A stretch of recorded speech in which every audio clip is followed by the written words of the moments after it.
I'm going to tell you a little story to begin this off with. It's a kid's story written for children of about 4 years of age, but it's very, very elegant.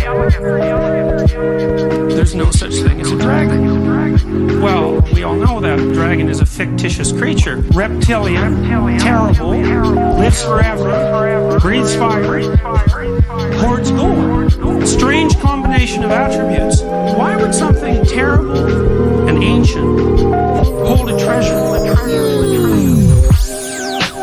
There's no such thing as a dragon. Billy Bixby was rather surprised when he woke up one morning and found a dragon in his room. It was a small dragon about the size of a kitten. The dragon wagged its tail happily when Billy patted its head.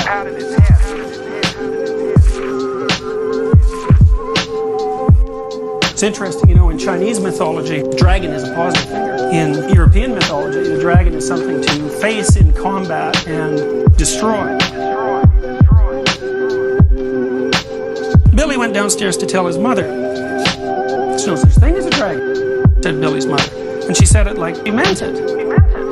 Remember once my daughter had a nightmare. She was about 4. This was at the time when she first started to notice graffiti and litter. And both graffiti and litter bothered her. She couldn't understand the motivations behind the graffiti artist. And she didn't like the fact that there was litter cluttering up the world's order. Children are really, really dependent on order, and the reason for that is that their realm of competence is rather restricted, so they don't like to see things messed up. She came into our bedroom one night and said, "Dad, I had a nightmare." Now, we all know, right? Nightmares aren't real, just like dragons. Dreams aren't real. Of course, which raises the question of why in the world you'd bother having them 6 or 7 hours a night every single day of your life.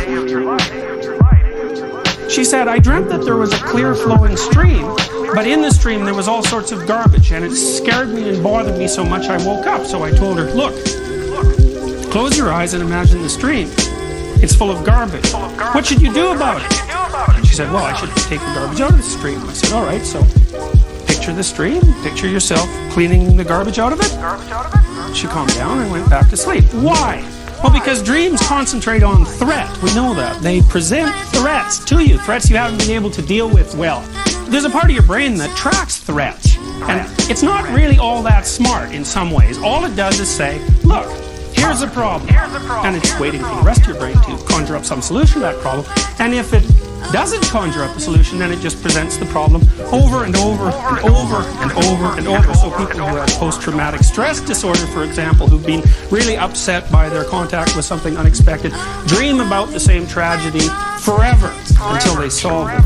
And they solve it by facing and living it over and over and over and over and over and over and over and over. So you see, Billy, he's pretty much got it right off the bat, right? The dragon wagged its tail happily when Billy patted its head. Billy went downstairs to tell his mother. "There's no such thing as a dragon," said Billy's mother, and she said it like she meant it. So there's a dragon in this house. Now the next thing you might wonder is, how often have you actually gone into a house where there's a dragon? You've all encountered dozens of houses that were filled right to the rafters with various dragons, all of which were being studiously ignored by the people who inhabited the house. Billy went back to his room and began to dress. The dragon came close to Billy in a friendly manner and wagged its tail, but Billy didn't pat it. If there's no such thing as something, it's silly to pat it on the head. Billy washed his face and hands and went down to breakfast. The dragon went along. It was bigger now, almost the size of a dog. Billy sat down at the table. The dragon sat down on the table. This sort of thing was not usually permitted, but there wasn't much Billy's mother could do about it. She'd already said there was no such thing as a dragon. No such thing as a dragon. No such thing as a dragon. And if there's no such thing, you can't tell it to get down off the table.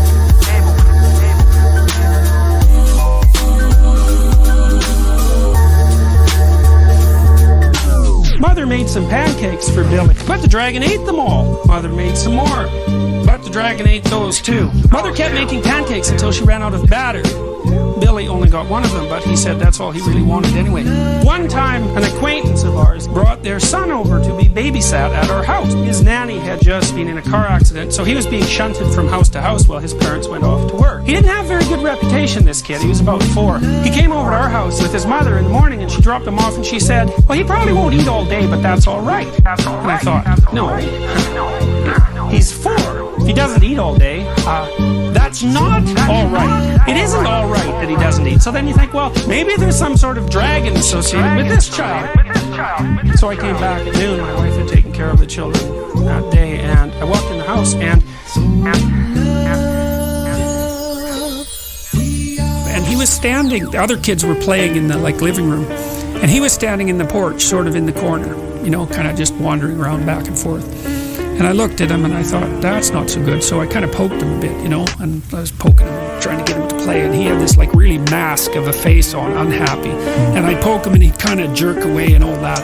And I couldn't get him to smile. I couldn't get him to play. And I thought, that's not good. That's not good. Because he's 4. He should have, acted unhappy for 2 or 3 pokes and then kind of laughed. And then we would kind of get into it, So then we had lunch. All the kids were at the table and they were eating. And he wasn't eating. And so she was trying to feed him. And so we're watching him very carefully, and she'd bring up the spoon to his mouth, and he'd move his head back and forth, to refuse it. About a 9-month-old would do that. That's their first trick.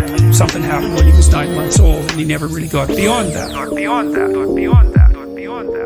My wife was fairly persistent with the spoon, and he'd get annoyed and, squawk a bit, and she'd put some food in, and then he'd swallow it. And then as soon as he took a little bit of food, she'd pat him and tell him that he was being a good kid. And she meant it, eh? It was not a game. She was really intent on getting this kid to have lunch. What was cool, as she kept patting him on the head and telling him he was a good kid, he was opening his mouth more often, even though he was still moving his head back and forth. It took about 10 minutes or so, and she'd fed him the whole bowl of chicken stew. And she showed him, and he said, look, you're a good boy, you ate all of it. That horrible mask that he was wearing, that mask of unhappiness, it just fell off him. And he had this great smile. It made the hair on the back of my neck stand up, because you could see that was the first damn thing that he had been allowed to succeed at.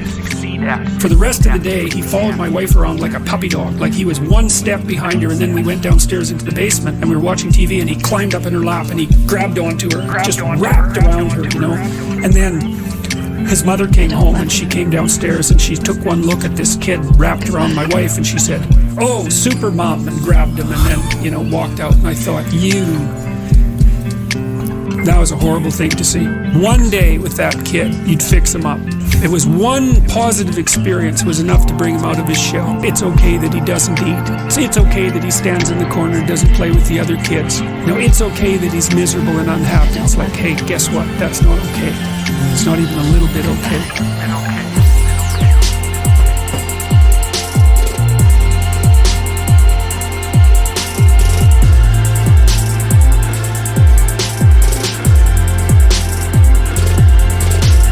By the time Billy came back downstairs, the dragon had grown so much he filled the hall.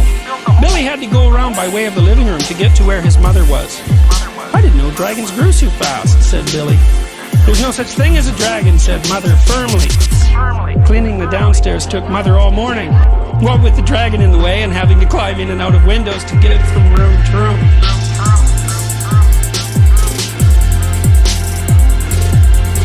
By noon, the dragon filled the house. Its head hung out the front door, its tail hung out the back door, and there wasn't a room in the house that didn't have some part of the dragon in it. When the dragon awoke from his nap, he was hungry. The bakery truck went by. The smell of fresh bread was more than the dragon could resist. He ran down the street after the bakery truck. The house went along, of course, like the shell on a snail. When Mr. Bixby came home for lunch, the first thing he noticed was that his house was gone.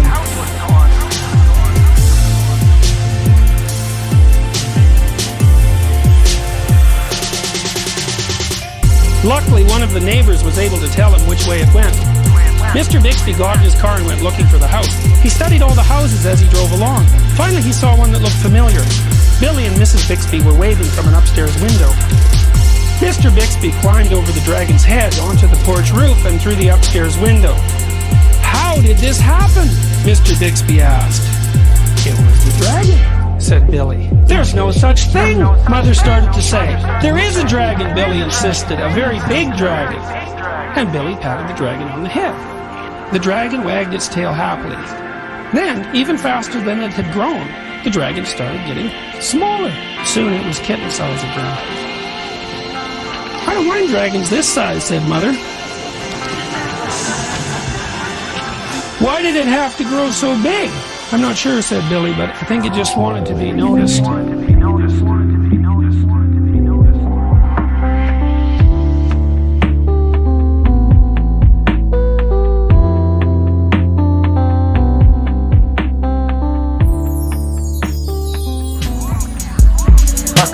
What do you encounter when you encounter something unexpected? But when you first encounter it, you don't know. All you know is that it frightens you, but it makes you curious. Think dragons, right? Every primate's afraid of lizards, including us. Chimpanzees don't like snakes. If you take a chimp that's never seen a snake, show it the snake, it will hit the roof of its cage, then it'll look at the snake. Why would a dragon hoard gold? Because a dragon represents everything that you're afraid of. What's embedded in everything that you're afraid of? Absolutely everything that you need to find. Run from what you're afraid of. Run from exactly what you need to find. Prove yourself brave, truthful, and unselfish. Someday you will be a real boy.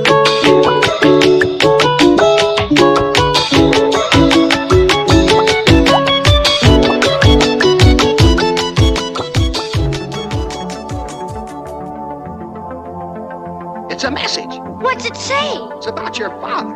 Why, it says here he went looking for you, and he was swallowed by a whale. Swallowed by a whale? A whale named Monstro. He's alive. Alive?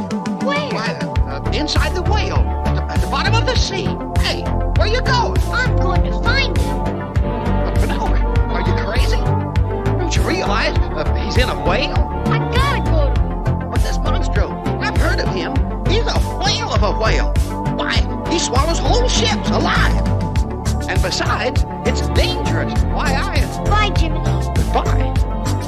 I may be live bait down there, but I'm with you. Come on. Look out below!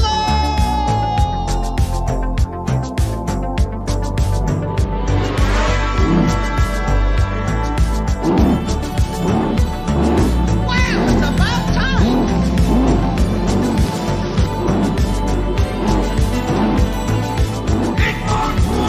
Hurry, Father! Find a mark! We never get right on speed. Yes, I will! Hey, which way you going? Wait for me. Here we go!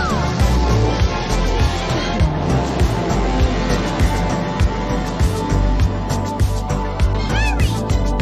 He's trying to get us. Get it, son. Let's go back!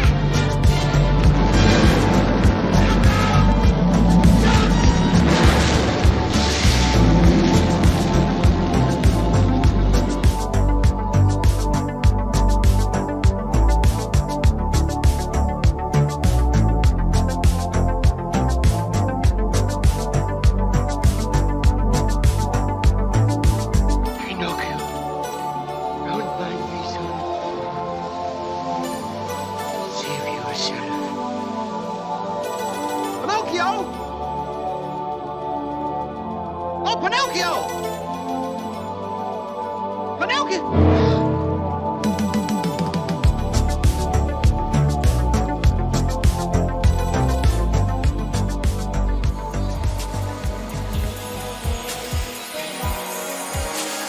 One of the oldest dramatic representations we know of, St. George and the Dragon. Dragon lives in the ground, chased there by heroes of previous generations, now and then re-emerging, kills people, threatens the integrity of the community, like everything unexpected does. Hero comes out, slays the dragon, frees the treasure. Dragons hoard gold because the thing you most need is always to be found where you least want to look. We'll close this with another dream. This is a dream my 5-year-old nephew had. Now, you got to get the context of this dream, right? Year after this dream, parents were divorced. So there were dragons in the house.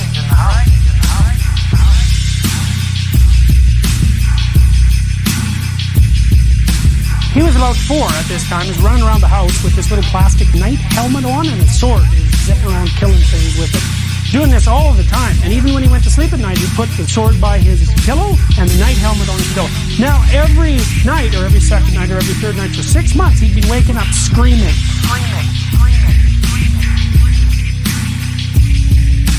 Now, why? Well, he was about to go to kindergarten, right? So that's a real threshold for a kid. Away from maternal dependence fundamentally into the real world. That's a new thing. But also there was upset in his house.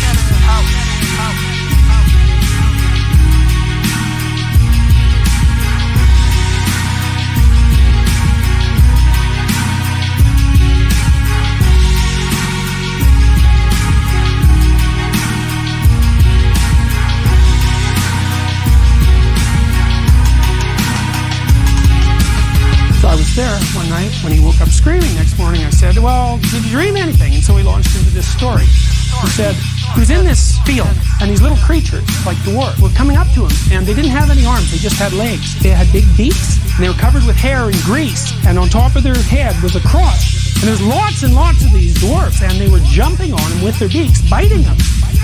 We all looked at him and thought, well, it's no wonder you're waking up screaming, right? I mean, that doesn't sound so good. And then he said, well, wait, there's more.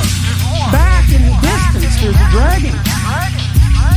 And the dragon is puffing out fire and smoke. Fire and smoke. Fire and smoke. And every time he puffs out fire and smoke, it turns into these dwarfs. Big problem, right? Just like the problem with the Hydra.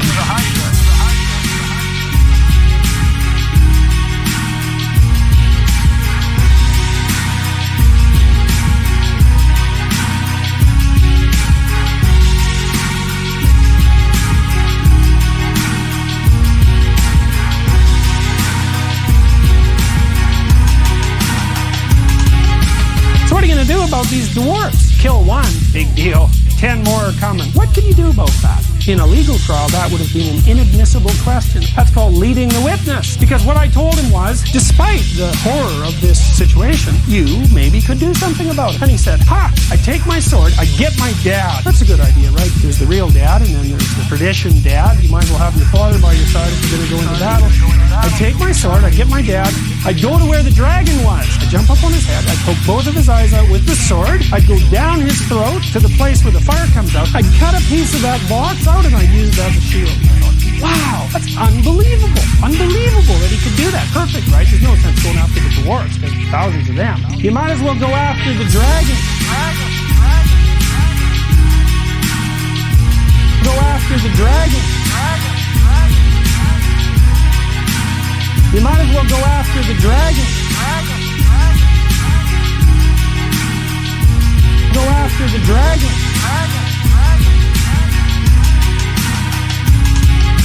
What happens if you go after the dragon? You get a piece of its center nature, a piece that can defend you against anything,